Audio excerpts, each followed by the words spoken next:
এই ভিডিওতে হচ্ছে ত্রিপুরার junior junior science and math talent search examination class 6-এর সেটা নিয়ে আলোচনা করছি। এর আগে একটা ভিডিও আমি দিয়েছিলাম তোমাদের এক্সাম কবে হচ্ছে, সেটা হচ্ছে জানুয়ারির 4 তারিখ 2026-এ হচ্ছে তোমাদের এক্সামটা। আশা করি অনেকে অ্যাপ্লাই করে নিয়েছো। আর তোমাদের কী কী সিলেবাসে থাকছে সেটা আলাদা একটা ভিডিও ছিল।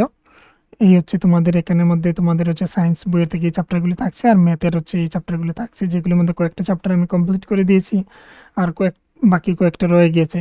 যেমন হচ্ছে ফার্স্ট চ্যাপ্টারটা তো আমি অলরেডি তোমাদেরকে কমপ্লিট করে দিয়েছি, কিন্তু এগুলো হচ্ছে অনেক বড় বড়, কিন্তু এক একটা চ্যাপ্টার তোমরা আশা করি দেখেছো। এই যে হচ্ছে প্যাটার্নস ইন ম্যাথমেটিক্স, তারপর হচ্ছে লাইনস অ্যান্ড অ্যাঙ্গেলস, এই দিক থেকে হচ্ছে আমি দিয়েছি পেরিমিটার অ্যান্ড এরিয়া, ফ্র্যাকশন, এগুলো করিয়েছি। সিমেট্রি একদম ইজি রয়েছে, সেটা শেষ হয়ে যাবে তাড়াতাড়ি। আর বাকি এইগুলো রয়েছে, তো যেগুলো করেছি সেগুলো হচ্ছে অনেক বেশি আমি করে দিয়েছি, সেগুলোই কমপ্লিট করে নিও। আর হচ্ছে এখান থেকে একটা চ্যাপ্টার আমি দেইনি, আমি বেঙ্গলিতে দিয়েছিলাম একটা, যেটা হচ্ছে টেম্পারেচার অ্যান্ড ইটস মেজারমেন্ট। তো এখানে অনেক কোয়েশনগুলো রয়েছে, যেগুলো শর্ট কোয়েশন, কিছু কিছু শিখে নেবে মেইন তোমাদের টেক্সট বই থেকে, সেখান থেকে ভেতর থেকে কিন্তু সেগুলাকে বের করে করে সেখান থেকে পড়ে নেবে। তো এই ধরনের কোয়েশন হচ্ছে এই পুরো চ্যাপ্টারগুলি থেকে দেখে নেবে। আর এইবার হচ্ছে পরীক্ষায় কিভাবে ফিল আপ করতে হয় সেগুলো দেখবে। তোমরা হচ্ছে পরীক্ষার খাতায় বল পেন ইউজ করবে। দোকানে গেলেই বা আমরা যে নর্মালি লিখি সেগুলোই হচ্ছে বল পেন।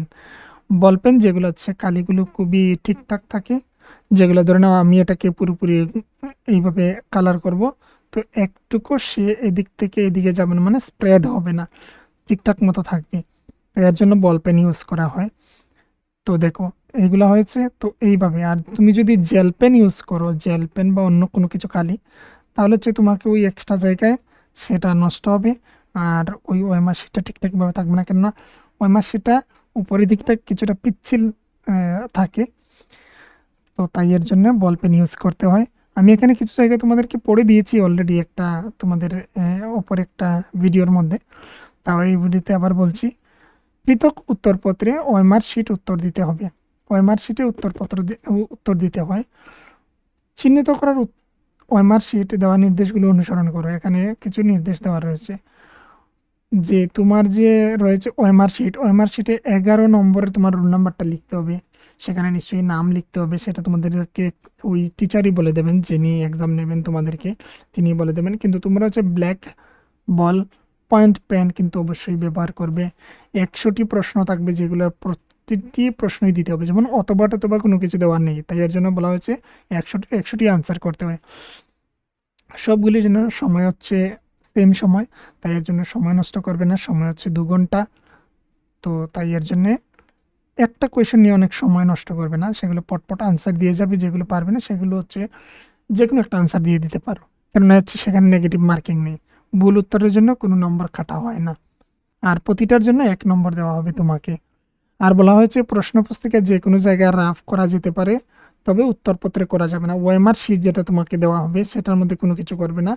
যেটা কোয়েশ্চেন পেপার থাকবে সেখানে যে কোনো জায়গাতে রাফ করতে পারে, যেমন ধরে নাও এরকম যদি একটা খালি জায়গা থাকে তাহলে সেখানে তুমি লিখতে পারো কোনো কিছু। বোঝা গেল? এইগুলো বলা হয়েছে। এবং হচ্ছে রাইট ক্রস এইগুলো চিহ্ন দেওয়া যাবে না। চিহ্ন কীভাবে দিতে হবে সেটা আমি বলে দেবো। কিসের জন্য এরকম চিহ্ন ব্যবহার করা হয় না, তার কারণটা হচ্ছে সফটওয়্যারের মাধ্যমে সেগুলা যাচাই করা হয় বা চেক করা হয়, তাই এর জন্য একটা মেশিনের মাধ্যমে। তাই মেশিন কি করে রাইট এবং ক্রসকে চিহ্নিত করতে পারে না, সে হচ্ছে ওই ডটগুলাকে গণে নেয়, যতগুলো হবে ভুল সেগুলা ভুল, আর যেগুলো রাইট হবে রাইট, সে চেক করে নিতে পারবে। ভুল সংশোধন করার ক্ষেত্রে সাদা কালি ব্যবহার করবে না, পেন্সিল ব্যবহার করবে না, ওএমআর শিট ভাঁজ করবে না। তারপর হচ্ছে একাধিক বৃত্ত অঙ্কন করবে না। ধরে নাও আমার মনে হচ্ছে সি কারেক্ট, এবার সি দাগালাম, একটু পরে আমার মনে হলো যে ডি, আমি ডিকেও এভাবে রং করে নিলাম, তাহলে কিন্তু সেই কোয়েশনটা বাতিল বলে ধরবে মেশিন। এই কথাগুলোই এখানে বলা হয়েছিল। এইভাবে হচ্ছে এবার কিভাবে করতে হয়, ওএমআর শিট হচ্ছে কিছুটা এইভাবে থাকে। এটা হচ্ছে একটা ডেমো আমি দেখাচ্ছি। তো এগুলা যে সেম সেম হবে তোমার পরীক্ষার খাতায় তেমন কিন্তু নয়। যেমন হচ্ছে এমন হতে পারে তোমার নাম থাকবে, যেখানে তুমি ক্যাপিটাল লেটারে এইভাবে লিখবে, এবং হচ্ছে ব্ল্যাক বল পেন হবে। তো এইভাবে এখানের মধ্যে নাম লিখবে সবটি ক্যাপিটাল লেটারে। ধরে নাও আমার নাম হচ্ছে দীপন, তো আমি দীপন লিখলাম, দীপন পরে আমি টাইটেল লিখবো, একটা ঘরকে ছেড়ে দেবো দেবনাথ। এইগুলো হচ্ছে স্যার বলবেন তোমাদেরকে, ক্লাস টিচার বলবেন, ওরা চেক করবে, দেখবেন, আস্তে ধীরে সেগুলাকে তোমরা ফিল আপ করবে। যেমন DIPAN দীপন, আমি ডট দিলাম, মানে একটা জায়গাকে বাদ দিলাম, আর তারপর হচ্ছে দেবনাথটাকে একসঙ্গে আমি লিখে দিলাম। এবার যদি কারো নাম ধরে নাও, কারো নাম যদি লিটন মালাকার থাকে, তাহলে LITON লিটন, একটা বক্স ছাড়বে, তারপর মালাকার লিখবে। এবার অনেকজন থাকে এরকম যে ধরে নাও লিটন কুমার দে, তাহলে LITON লিটন, কুমারটাকে সে আলাদা লিখবে, KUMAR কুমার, আর তারপর লিখবে অপর একটা বাক্স ছেড়ে লিখবে মালাকার দে বলেছিলাম, তো DEY দে লিখবে। তারপর সাবজেক্ট তো এখানে নিশ্চয়ই তোমাদের এক্সামের মধ্যে থাকবে না আশা করি, আর রোল নাম্বার 11 নাম্বারের হয় যদি রোল নাম্বারটা, আর তারপর হচ্ছে ডেটটাকে দেবে। আর এখানে কিছুটা জিনিস দেখো, কখনো এইভাবে মার্কিং করা যাবে না ওএমআর শিটে, তাহলে সেগুলোকে ভুল ধরা হবে। এখানে রং মেথড লেখা রয়েছে, কারেক্ট হচ্ছে এইভাবে করতে হয়। আমি একটা ডেমো দেখাচ্ছি এবারে। এগুলো হচ্ছে এরকম হতে পারে তোমাদের ওএমআর শিট, মানে হচ্ছে কালার টালার সেমই থাকবে, আর হচ্ছে এইগুলা সেম হবে, কিন্তু হচ্ছে ওই উপরের যেগুলো নাম রোল নাম্বার কি কিভাবে হবে সেটা সম্পর্কে আমার ধারণা নেই, কেননা আমি দেখিনি তোমাদের ওএমআর শিট। আর এখানে প্রশ্নপত্র এবং হচ্ছে ওএমআর শিট দুটোই জমা দিয়ে আসতে হয়। আমরা পরীক্ষা হচ্ছে নর্মালি কী করি, আমরা পরীক্ষার খাতায় হচ্ছে সাধারণত আমরা প্রশ্নটা নিয়ে চলে আসি, আর এখানে হচ্ছে প্রশ্ন এবং হচ্ছে ওএমআর শিট দুটোই তোমাকে জমা দিতে হবে, এবং দেখবে এখানে সিগনেচার টিগনেচার দেওয়ার রয়েছে কিনা, বা স্যার সেটা বলবেন। এবারে ধরে নাও আমি এই 98 নাম্বারের আনসারটা আমি করছি, তো এখানে স্টার চিহ্নের পরিবর্তে কোন সংখ্যাটি বসবে, এই জায়গাতে কোন সংখ্যাটা বসবে সেটা বলা হয়েছিল। তো এখানে হচ্ছে দেখে নাও 4 দুগুণে 8, এইদিকে হচ্ছে 4 দুগুণে 8, 3 তিরিঙে হচ্ছে 9, এই দিক থেকে গুণ করে হচ্ছে 3 তিরিঙে 9, তাহলে 5 দুগুণে 10, এই দিক থেকে হচ্ছে 5 দুগুণে 10, তাহলে ওই স্টারের জায়গাতে আমরা দেখতে পাচ্ছি কি, স্টারের জায়গাতে হবে আমাদের 10। এবার এইভাবে দেওয়া রয়েছে, তাহলে আমাদের আনসার কি বেরিয়ে আসলো 10, 10টা হচ্ছে আমরা দেখতে পাচ্ছি এই এ নাম্বার। এবার এটার নাম্বার হচ্ছে কত, নাম্বারটা হচ্ছে 98।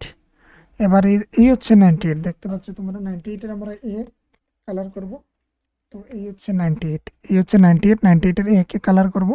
তো পরীক্ষার খাতায় তোমাকে এইভাবে কলমটাকে ঘুরিয়ে বারবার এটাকে একটুকু বাইরে যেতে গেলে সেটা হবে না, তাই পুরোপুরি সেটাকে অনেক সময় লেগে যায়, কিন্তু পুরোপুরি হচ্ছে সেমভাবে হয়তো অনেক স্টুডেন্ট আনসার করতে পারে, কিন্তু ওএমআর শিটটাকে যদি তুমি সঠিকভাবে না করো তাহলে কিন্তু হবে না। এই যে আমি করে দিলাম, আমারটা কিন্তু হয়ে গিয়েছে, এই যে আমি করেছি, এই যে আমি করেছি, এটা পুরোপুরি কারেক্ট, এইভাবে করে দেবে। এবার আমি একটা উদাহরণ দেওয়ার জন্য বলছি, ধরে নাও আমার 96-এর ডি হয়েছে আনসার, তাহলে ডিকেও আমি এইভাবে রং করে দেবো, এইভাবে ফিল আপ করতে হবে পুরোপুরি পেন্সিল দিয়ে। আমি আর একটা উদাহরণ দিচ্ছি, ধরে নাও আমার 70 নাম্বারের বি হচ্ছে, আর কোনো কারণবশত হচ্ছে আমার এই হয়ে গেল ধরে নাও, কোনো কারণবশত এইভাবে হয়ে গেল, তাহলে সেটাকে যে সফটওয়্যার বা যে কম্পিউটারের সাহায্যে সেটাকে চেক করা হবে, সেটাকে কাউন্ট করবে না, সেটাকে গুনবে না, তোমার আনসার সঠিক হলেও সেটাকে গুনবে না, তাই সেটা লক্ষ্য রাখতে হবে। বা এইভাবে রাইট দিয়ে দিলে বা এইভাবে ক্রস দিয়ে দিলে, যে এগুলি হচ্ছে ধরে নাও এগুলি ক্যান্সেল, বা কারেক্ট কারেক্ট যে অপশন সেটাকে এইভাবে ক্রস দিয়ে দিলে তাহলে কিন্তু হবে না। তো ওএমআর শিটটাকে ভালোভাবে প্র্যাকটিস করা খুবই প্রয়োজন। তার জন্য আমি বলতে পারি, তোমাদের যদি এই ওএমআর শিট লাগে তাহলে তোমরা ফেসবুক গ্রুপটা চেক করে নেবে, ত্রিপুরা স্কুল ক্লাসেস, বা হচ্ছে তোমরা হোয়াটসঅ্যাপ গ্রুপ বা হোয়াটসঅ্যাপে যোগাযোগ করতে পারো, সেখানে ওএমআর শিটটা আমি দিয়ে দেবো, সেটাকে প্রিন্ট করে বাড়ি নিয়ে এসে সেটাকে চেক করতে পারো একবার, এইভাবে আনসার করতে পারো তোমরা। আর ওই যে প্রশ্ন রয়েছে সেটাকেও একবার করতে পারো, কেননা সেখানে দেখেছো তোমরা 33 পর্যন্ত যদি মার্কস উঠে যায় তবেও অনেক সময় মেরিট লিস্টে চলে আসে, বা হচ্ছে 50 যদি ওঠে তাহলে মেরিট লিস্টে চলে আসে নামটা, তাহলে তুমি পার মান্থে 400 করে পেয়ে যাচ্ছ 15 মান্থ পর্যন্ত। তাহলে কিছু টাকা যদি খরচ করে নাও তাহলে তোমাদের হয়তো কিছুটা প্রফিট হয়ে যাবে বা কিছুটা ভালো হয়ে যাবে। আর মেরিট লিস্টে নাম আসাই মানে হচ্ছে অনেক বড় কথা, অনেক বড় কথা। এই যে কোয়েশ্চেন রয়েছে এই পুরো পেজটিকে তোমরা প্রিন্ট করে নিতে পারো আর সেখান থেকে সেগুলাকে প্র্যাকটিস করতে পারো এবং ওএমআর শিটটাকে এইভাবে দাগিয়ে নিতে পারো, তাহলে তোমাদের কিছুটা কনফিডেন্সও চলে আসবে। এই ছিল তোমাদের ওএমআর শিট নিয়ে আলোচনা করার জন্য। আর এক্সামটা হচ্ছে কি তোমাদের 2026-এর 4th জানুয়ারি হচ্ছে, যেদিন হচ্ছে সানডে সেই দিন। আর তোমার অ্যাডমিট কার্ডের মধ্যে কোথায় এক্সাম হবে না হবে সেটা কিন্তু মেনশন করা দেওয়া থাকবে। তাই তোমরা এটা করো আর এখানে হচ্ছে এই চ্যাপ্টারগুলোকে ভালোভাবে দেখে নাও। আমি চেষ্টা করব তোমাদের এক্সপ্লোরিং ম্যাগনেট চ্যাপ্টারটা নিয়ে খুবই তাড়াতাড়ি সেটাকে আলোচনা করার জন্য, আর সেটাকে কমপ্লিট করার পর পরবর্তী চ্যাপ্টারগুলোর সম্পর্কে আমি জানিয়ে দেবো।